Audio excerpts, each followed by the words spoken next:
Asumsi filsafat. Jadi, untuk memahami konsep filosofis di balik penelitian kualitatif, kita harus memulai dengan memahami bagaimana penelitian ini sesuai dengan paradigma umum penelitian dan juga mengingat betapa pentingnya itu sebagai bagian dari penelitian dan memikirkan bagaimana secara aktif memasukkannya ke dalam studi. Lalu yang selanjutnya terdapat kerangka kerja untuk memahami asumsi tersebut. Jadi filsafat ini berarti penggunaan ide dan keyakinan abstrak yang menginformasikan penelitian kita. Dan yang pertama terdapat proses penelitian ini dimulai pada fase pertama dengan para peneliti mempertimbangkan apa yang mereka bawa ke penyelidikan seperti sejarah pribadi mereka maupun pandangan. Lalu pada fase yang kedua ini peneliti membawa teori-teori tertentu ke dalam penelitiannya. Dan fase ketiga yang disebut sebagai pendekatan ini disebutkan karena terkait dengan proses penelitiannya. Dan fase keempat dan juga diikuti oleh fase kelima itu yaitu interpretasi dan evaluasi data. Dan selanjutnya yaitu mengapa filsafat itu penting. Jadi filsafat itu penting karena yang pertama untuk membentuk cara kita merumuskan masalah dan pertanyaan penelitian kita, studi, dan bagaimana kita mencari informasi untuk menjawab pertanyaan tersebut.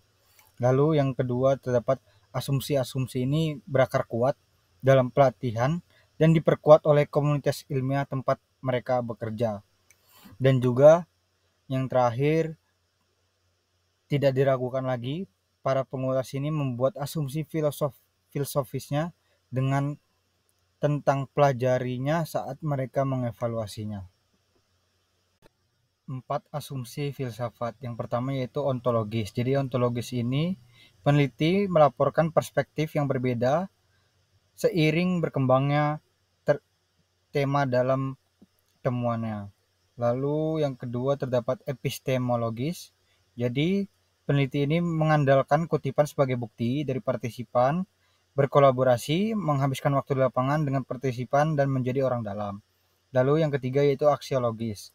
Jadi aksiologis ini penelitian secara terbuka mendiskusikan nilai-nilai yang membentuk narasi dan memasukkan interpretasinya sendiri dalam hubungannya dengan interpretasi partisipan.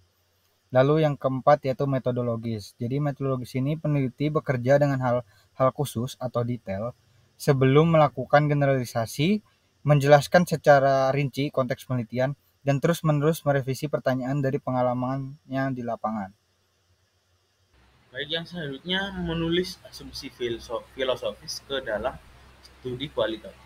Dalam penelitian kualitatif, asumsi filosofis ini bisa tersembunyi atau dinyatakan sebagai eksplisit, seperti di dalam bagian metode yang menjelaskan ontologi dan epistemologi. Asumsi ini sendiri, tersembunyi ataupun tidak, sering dapat diuraikan melalui tema, kutipan partisipan, dan bias peneliti, serta didukung referensi literaturnya. Dan pendekatan ini umumnya dalam disertasi doktoral, jurnal kualitatif, dan presentasi konferensi. Lalu kerangka interpretasi. Kerangka interpretatif ini adalah perspektif yang digunakan untuk memahami dalam membingkai penelitian, terutama dalam studi kualitatif. Kerangka ini bisa berupa teori ilmu sosial seperti teori kepemimpinan, atribusi, ataupun kontrol politik, atau juga sebagai teori keadilan sosial seperti teori advokasi untuk perubahan sosial. Beberapa contoh utama kerangka interpretatif adalah positivisme, postpositivisme, interpretivisme, konstruktivisme, feminisme, wacana rasial, teori kritis, studi budaya, teori queer, dan pasca kolonialisme. Selain itu ada juga perspektif transformatif postmodernisme, pendekatan disabilitas, dan realisme. Kerangka ini sering dipakai untuk mewakili kelompok yang kurang terwakili atau terpinggirkan dalam masyarakat. Nah, di sini ada post-positivisme. Dalam pendekatan positivisme ini, peneliti menggunakan pendekatan ilmiah dan lensa teori sosial, tetapi berbeda dengan positivisme karena tidak menganggap hubungan sebab akibat sebagai sesuatu yang mutlak. Post-positivisme ini bersifat reduksionis, logis, empiris, dan deterministik, serta sering digunakan dalam penelitian kesehatan untuk mendukung pendekatan kuantitatif. Peneliti positif ini melihat penelitian sebagai langkah-langkah logis, sebagai menerima berbagai perspektif partisipan dan menggunakan metode pengumpulan serta analisis data yang ketat. Mereka para analisis juga menerapkan program komputer, validitas, dan format laporan ilmiah yang mirip dengan artikel kuantitatif. Pendekatan ini terlihat dalam teori grounded atau Strauss dan Corbin, demonologi atau Mustekas, dan perbandingan kasus. Dan konstruktivisme sosial ini adalah pendekatan penelitian yang fokusnya pada pemahaman pada makna subjektif yang dimiliki individu tentang dunia mereka, yang terbentuk melalui interaksi sosial dan budaya. Peneliti ini dalam pendekatan mengajukan pertanyaan terbuka untuk menangkap pandangan yang beragam dari peserta sesuai konteks hidup mereka. Peneliti ini juga menyadari bahwa interpretasi mereka dipengaruhi oleh latar belakang pribadinya, budaya, dan sejarah mereka sendiri. Konstruktivisme sosial ini sering digunakan dalam studi fenomenologis dan teori dasar di mana yang tujuannya untuk menggali pengalaman atau perspektif unik dari peserta penelitian. Nah, baik, untuk memasuki pembahasan selanjutnya di sini terdapat perspektif postmodern. Untuk postmodern ini dapat dianggap sebagai keluarga teori dan perspektif yang memiliki kesamaan, yaitu menurut Sliff dan William pada tahun 1995. Jadi konsep dasarnya adalah bahwa klaim pengetahuan harus ditetapkan dalam kondisi dunia saat ini dan dalam berbagai perspektif kelas, ras, gender, dan afiliasi kelompok lainnya.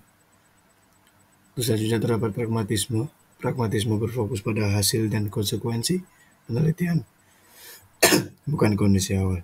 Jadi pendekatan ini menggunakan berbagai metode dan sumber data untuk menjawab pertanyaan penelitian, menekankan aplikasi praktis, dan berfokus pada solusi terbaik untuk masalah penelitian. Lalu memasuki pembahasan selanjutnya, di sini teori feminis. Di pendekatan penelitian feminis itu berfokus pada isu spesifik yang dihadapi perempuan, seperti memperhatikan keragaman situasi mereka dan institusi yang mempengaruhinya. Jadi penelitian ini bisa mencakup analisis feminisme dalam konteks pasca kolonial, nasionalisme, globalisasi, serta isu-isu internasional seperti pekerja seks atau pekerja rumah tangga. Selain itu, pendekatan ini sering mencakup kajian tentang kelompok perempuan tertentu, misalnya teori sudut pandang terkait lesbian, perempuan penyandang disabilitas, dan perempuan kulit berwarna. Selanjutnya memasuki pembahasan teori kritis dan teori ras kritis, atau bisa disingkat jadi CRT. Jadi teori kritis itu berfokus pada pemberdayaan manusia untuk melampaui batasan ras, kelas, dan gender. Jadi peneliti itu diharapkan sadar akan kekuatan mereka berdialog dan menerapkan teori untuk memahami tindakan sosial. Lalu teori ras kritis atau CRT ini menyoroti bagaimana rasisme terstruktur dan tertanam dalam sistem sosial dan hukum di Amerika Serikat. Jadi CRT ini berargumen bahwa rasisme itu telah membentuk cara sistem hukum berfungsi dan bagaimana cara orang memahami hukum, kategori ras, dan hak istimewa. Jadi perspektif ini mengungkap ketidaksetaraan yang tersembunyi dalam sistem hukum dan bertujuan untuk menantang dan mengubah struktur yang diskriminatif.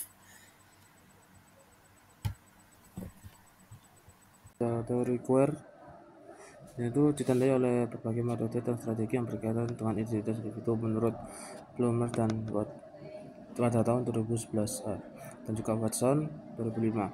Sebagai kumpulan karya sastra yang terus berkembang ini mengeksplor berbagai kompleksitas dari konstruksi identitas dan bagaimana identitas tersebut diproduksi dan ditampilkan dalam forum sosial.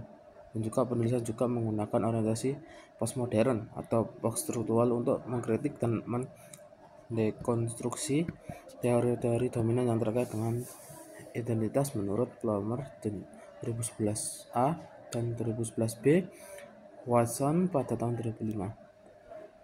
Teori disabilitas Yang teori ini bertujuan untuk melakukan apa itu disabilitas dan bagaimana disabilitas itu terbentuk dan bagaimana kita seharusnya menanggapi individu dengan disabilitas. Ada contoh yang pertama ada penyelidikan disabilitas membahas makna inklusi di sekolah dan mencakup administrator, guru, dan orang tua yang memiliki anak dengan disabilitas. Menurut Martens pada tahun 2009 dan juga tahun 2010. Untuk menurut Martins juga 2003 menceritakan bagaimana penelitian disabilitas telah melalui tahap-tahap perkembangan dari model medis disabilitas, penyakit, dan peran komunitas media dalam mengancamnya hingga respons lingkungan terhadap individu dengan disabilitas. Praktik penggunaan kerangka interpretasi keadilan sosial dalam penelitian kualitatif. Praktik penggunaan kerangka interpretasi keadilan sosial dalam studi kualitatif bervariasi dari tergantung pada kerangka digunakan serta pendekatan peneliti tertentu. Ada beberapa elemen yang dapat diidentifikasi. Yang pertama ada masalah dan pertanyaan penelitian yang dieksplor bertujuan untuk memungkinkan peneliti memahami isu atau topik tertentu atau kondisi yang berfungsi untuk merugikan dan mengecualikan individu atau budaya. Yang kedua ada prosedur penelitian seperti pengumpulan data dan analisis data, penyajian materi kepada audiens dan standar evaluasi, serta etika menekankan sikap interpretatif. Yang terakhir ada praktik etis para peneliti, mengakui pentingnya subjektivitas dari lensa mereka sendiri, mengakui posisi kuat yang mereka miliki dalam penelitian, dan mengakui bahwa para peserta atau konstruksi akun antara para peneliti dan peserta adalah pemilik sejati dari informasi. Ini ada menghubungkan filsafat dan kerangka interpretatif. Filsafat dan kerangka interpretatif memiliki hubungan yang sangat erat dan saling mempengaruhi. Filsafat sebagai induk dari segala ilmu pengetahuan menyediakan landasan teoritis dan metodologis bagi berbagai disiplin ilmu termasuk ilmu sosial dan humaniora. Sementara itu, kerangka interpretatif merupakan produk dari pemikiran filosofi yang digunakan untuk memahami dan menjelaskan realitas. Ini ada kerangka interpretatif dan keyakinan filosofi terkait. Interpretatif kerangka kerja atau ya ada 3. Pertama, positivisme, ada sosial konstruktivisme, dan juga transformatif pasca modern. Kepercayaan ontologisnya ada realitas tunggal ada di luar diri kita atau di luar sana. Terus ada realitas jamak untuk membangun melalui pengalaman hidup kita dan interaksi dengan yang lain. Terus ada partisipasi antara peneliti dan komunitas. Terus selanjutnya ada keyakinan epistemologis, yaitu hanya dapat diperkirakan. Terus yang kedua ada realitas dibangun bersama antara peneliti dan teliti dan dibentuk oleh individu yang berpengalaman. Dan ketiga ada teman yang diciptakan bersama dengan berbagai cara untuk mengetahui. Yang selanjutnya ada keyakinan ideologis atau peran nilai. Bias peneliti perlu dikontrol dan tidak diungkapkan dalam suatu penelitian. Nilai-nilai individu adalah dihormati dan diinterogasi antara individu. Terus yang terakhir yang ketiga menghormati nilai adat. Nilai-nilai perlu dimasalahkan dan diinterogasikan. Terus yang terakhir ada keyakinan metodologis, yaitu penggunaan metode dan penulisan ilmiah. Tujuan penelitian ini untuk menciptakan pengetahuan baru. Metode itu penting. Terus selanjutnya ada lebih merupakan gaya penulisan sastra yang digunakan. Terus yang ketiga ada penggunaan kolaboratif atau proses penelitian. Contohnya seperti partisipasi politik didorong mempertanyakan metode, menyoroti isu dan kekhawatiran.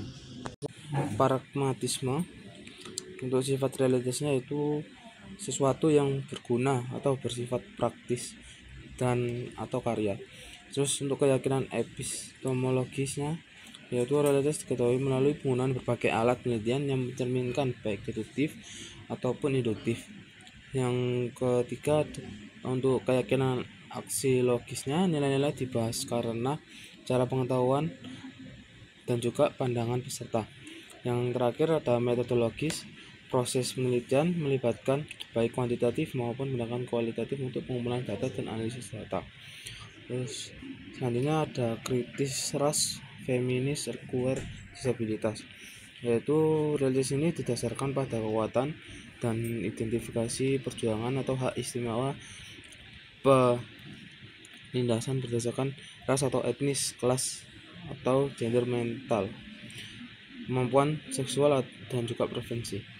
Yang kegiatan epistemologisnya religius tidak diketahui melalui studi sosial. Terus untuk yang keyakinan aksiologisnya, keberagaman nilai ditekankan dalam sudut pandang berbagai komunitas. Dan yang terakhir keyakinan metodologis, yaitu dengan asumsi perebutan kekuasaan dan identitas dan juga dokumentasi dan serukan tindakan dan perubahan.